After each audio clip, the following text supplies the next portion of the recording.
صحتیاب ہونے والوں کی تعداد 9,11,383 ہو گئی۔ اعداد و شمار کے مطابق پنجاب میں 3,47,553، سندھ میں 3,44,223، خیبر پختونخوا میں 1,39,008، اسلام آباد میں 83,400 اور بلوچستان میں 27,781 کیسز رپورٹ ہوئے۔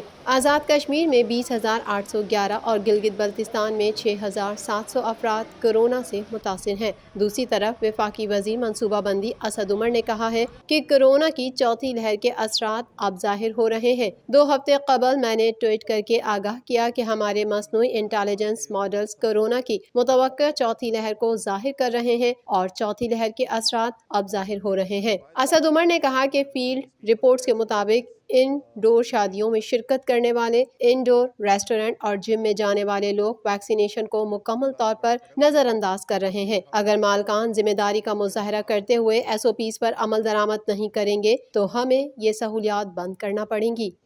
وزیر خارجہ شاہ محمود قریشی نے کہا ہے کہ افغانستان اپنے وسائل سے دفاع و سیکیورٹی نہیں سنبھال سکتے۔ ہندوستان افغان امن عمل کو خراب کر رہا ہے۔ افغانستان میں شورش بھارت کے مفاد میں ہے۔ افغان جنگ سے اس نے اربوں ڈالر کمائے تو وہ کیوں امن قائم ہونے دے گا؟ مزید جانتے ہیں اس رپورٹ میں۔ سینٹ کی قائمہ کمیٹی برائے امور خارجہ کے اجلاس میں اظہار خیال کرتے ہوئے وزیر خارجہ شاہ محمود قریشی کا کہنا تھا کہ امریکہ کے ترجمان کہہ رہے ہیں کہ پاکستان ہمارا تعمیری شراکت دار ہے۔ ان کے مطابق افغانستان میں ان کی اور پاکستان کی منزل ایک ہے۔ تیسری بات، وہ پاکستان کو محض افغانستان کے نقطہ نگاہ سے نہیں دیکھنا چاہتے۔ وہ چاہتے ہیں کہ 31 اگست تک افغانستان سے انخلا مکمل ہو جائے گا، لیکن پاکستان اور خطے کے ساتھ امن کے لیے ایک رشتہ استوار رہے، جس پر ہمیں کوئی اعتراض نہیں۔ شاہ محمود کا کہنا تھا کہ ان کا نقطہ نظریہ ہے کہ انخلا کے بعد بھی وہ انسانی بنیادوں پر معاونت جاری رکھیں گے۔ وہ ڈپلومیٹک موجودگی رکھنا چاہتے ہیں۔ وہ کابل ایئرپورٹ کی سیکیورٹی کے لیے معاونت فراہم کرنے کا عندیہ بھی دے رہے ہیں۔ انہوں نے زلمے خلیل زاد کو ہدایت کی ہے کہ وہ جامع مذاکرات کے ذریعے افغان مسئلے کے سیاسی حل کے لیے روابط جاری رکھیں گے۔ وزیر خارجہ نے بتایا کہ میری آج سیکریٹری خارجہ بلنکن سے بات متوقع ہے۔ میں ان کے سامنے پاکستان کا نقطہ نظر رکھوں گا۔ امریکہ نے اب کے سابقہ حلیفوں کو تحفظ فراہم کرنے کی یقین دہانی کروائی ہے۔ آج دوحہ معاہدے اور بین الاقوامی مذاکرات کے حوالے سے پاکستان کے کردار کو سراہا جا رہا ہے۔ وزیر خارجہ نے کہا کہ افغانستان کی صورتحال سنگین ہو رہی ہے اور اس کا ذمہ دار پاکستان کو ٹھہرانا جائز نہیں۔ اشرف غنی طالبان کے ساتھ بیٹھنے کو تیار ہیں، لیکن طالبان کو اشرف غنی پر اعتراضات ہیں۔ طالبان کا لباس سادہ لیکن وہ انتہائی ذہین اور قابل لوگ ہیں۔ طالبان اب بہت سمجھدار ہو گئے ہیں، انہیں ہر چیز کا ادراک ہے۔ طالبان دوحہ مذاکرات کے بعد اب بدل چکے ہیں۔ پاکستان کو نئی بدلتی صورتحال کے لیے تیار ہونا پڑے گا۔ Army chief general Qamar Javed Bajwa نے کہا ہے کہ ہمیں بدلتے حالات میں آپریشنل تیاریاں جاری رکھنی چاہیے۔ ہم کسی سستی کے متحمل نہیں ہو سکتے۔ پاکستان افغانستان میں امن عمل کی مکمل حمایت جاری رکھے گا۔ مزید تفصیلات جانتے ہیں اس رپورٹ میں۔ Army chief general Qamar Javed Bajwa نے کہا ہے کہ ہمیں بدلتے حالات میں آپریشنل تیاریاں جاری رکھنی چاہیے۔ ہم کسی سستی کے متحمل نہیں ہو سکتے۔ پاکستان افغانستان میں امن عمل کی مکمل حمایت جاری رکھے گا۔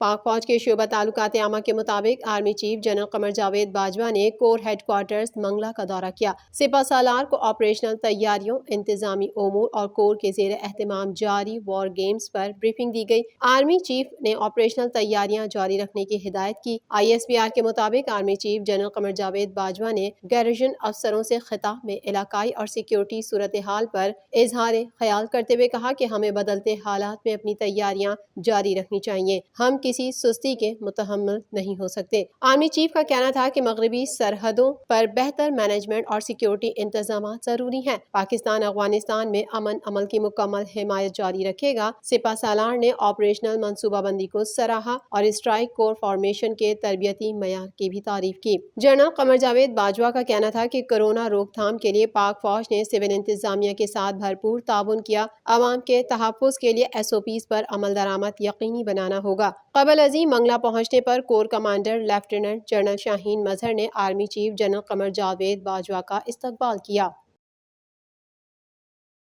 گورنر اسٹیٹ بینک رضا باقر نے کہا ہے کہ اسٹیٹ بینک ترمیمی بل پہلی بار متعارف نہیں کرایا گیا، اس سے پہلے 5 مرتبہ اسٹیٹ بینک ترمیمی بل لایا گیا۔ بل پر بحث ہوگی اور ہم چاہتے ہیں جو بل پاکستان کے فائدے میں ہو وہی پاس ہو۔ مزید تفصیلات جانتے ہیں اس رپورٹ میں۔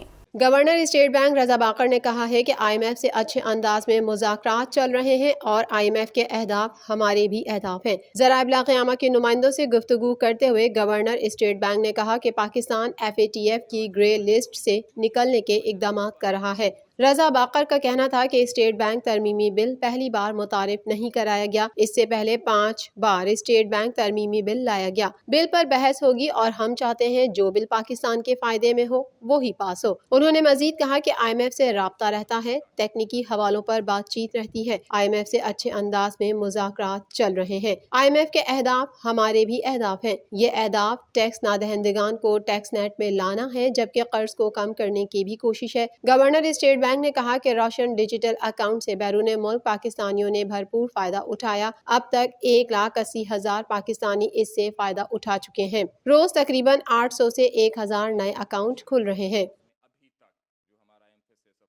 فریقین کے دستخط شدہ معاہدے سے ظاہر ہوتا ہے کہ ورلڈ بینک نے نئی اضافی شرائط پر عمل درآمد کی ڈیڈ لائن میں 3 ماہ کا اضافہ کر دیا ہے۔ اس مدت میں شرائط پر عمل درآمد نہ کیا گیا تو قرض کا معاہدہ ختم کر دیا جائے گا۔ مزید جانتے ہیں اس رپورٹ میں۔ عالمی بینک نے گزشتہ ماہ پاکستان کو $400 ملین کا قرضہ دینے پر آمادگی ظاہر کی تھی، تاہم جن شرائط پر اتفاق ہوا تھا ان کی عدم تکمیل پر قرض کا اجرا روک دیا گیا ہے۔ حکومت پاکستان نے یہ قرض غیر ملکی زر مبادلہ کے ذخائر بڑھانے کے لیے حاصل کرنا تھا۔ فریقین کے دستخط شدہ معاہدے سے ظاہر ہوتا ہے کہ ورلڈ بینک نے نئی اضافی شرائط پر عمل درآمد کی ڈیڈ لائن میں 3 ماہ کا اضافہ کر دیا ہے۔ اس مدت میں شرائط پر عمل درآمد نہ کیا گیا تو قرض کا معاہدہ ختم کر دیا جائے گا۔ ورلڈ بینک نے شفٹ پروگرام کے تحت $400 ملین جاری کر دیے، مگر شرائط پر عمل درآمد میں تاخیر کی وجہ سے دوسرے پروگرام کے لیے قرض کا اجرا روک لیا۔ اس ضمن میں سیکریٹری خزانہ یوسف خان نے کوئی جواب نہیں دیا۔ ورلڈ بینک نے قرض کے اجرا کے لیے مذکورہ بالا کے علاوہ بھی کوئی نصف درجن اضافی شرائط عائد کی ہیں، جن میں سے کچھ پر مشترکہ مفادات کونسل کا اجلاس بلا کر عمل درآمد کیا گیا تھا۔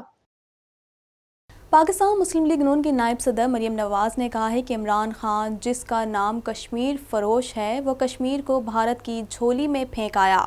عمران خان یاد رکھیں کشمیر کے عوام بکنے والے نہیں۔ مزید جانتے ہیں اس رپورٹ میں۔ پاکستان مسلم لیگ نون کی نائب صدر مریم نواز نے کہا ہے کہ عمران خان جس کا نام کشمیر فروش ہے وہ کشمیر کو بھارت کی جھولی میں پھینک آیا۔ عمران خان یاد رکھیں کشمیر کے عوام بکنے والے نہیں۔ پی ٹی آئی حکومت کی تباہی، نالائکی اور سلیکشن کا سورج آزاد کشمیر میں طلوع نہیں ہونے دیں گے۔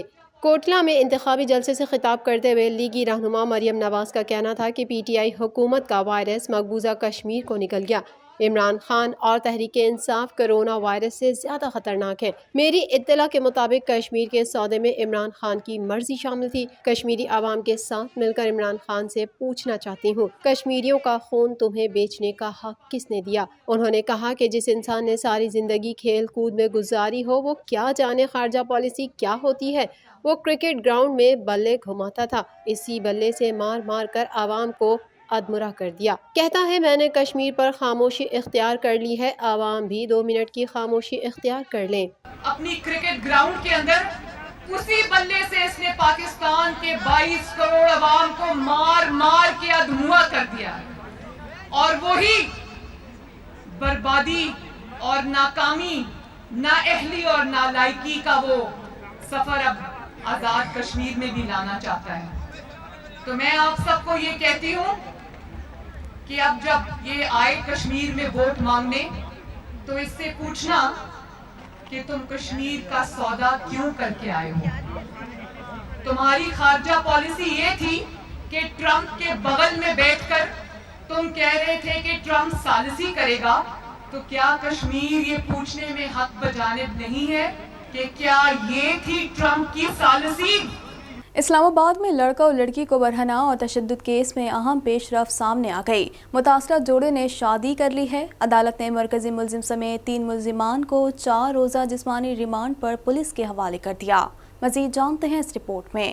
اسلام آباد میں لڑکا اور لڑکی کو برہنہ اور تشدد کیس میں اہم پیش رفت سامنے آئی۔ ایس ایس پی انویسٹیگیشن نے بتایا کہ جوڑے نے شادی کر لی۔ شادی کی تصدیق بیانات ریکارڈ کرانے کے دوران ہوئی۔ عدالت نے مرکزی ملزم سمیت 3 ملزمان کو 4 روزہ جسمانی ریمانڈ پر پولیس کے حوالے کر دیا۔ گزشتہ روز اسلام آباد E11 لڑکا اور لڑکی کو برہنہ اور تشدد کیس وفاقی پولیس نے متاثرہ لڑکے اور لڑکی کے بیانات ریکارڈ کیے تھے۔ بیانات 161 کے تحت ریکارڈ کیے گئے ہیں۔ پولیس نے بتایا کہ دونوں متاثرین کے بیانات کو تفتیش کا حصہ بنا دیا گیا۔ متاثرین مکمل تحفظ اور قانونی امداد کی یقین دہانی پر راضی ہوئے۔ کیس میں ملوث مزید افراد کی گرفتاری کی کوششیں جاری ہیں۔ خیال رہے سوشل میڈیا پر اسلام آباد کی ایک ویڈیو وائرل ہوئی تھی جس میں 4 نوجوانوں کو ایک نوجوان اور لڑکی پر تشدد کرتے دیکھا جا سکتا تھا۔ ویڈیو وائرل ہونے پر ڈپٹی کمشنر اسلام آباد نے نوٹس دیا۔ مزید خبریں بھی بلیٹن کا حصہ ہوں گی مگر اس بریک کے بعد۔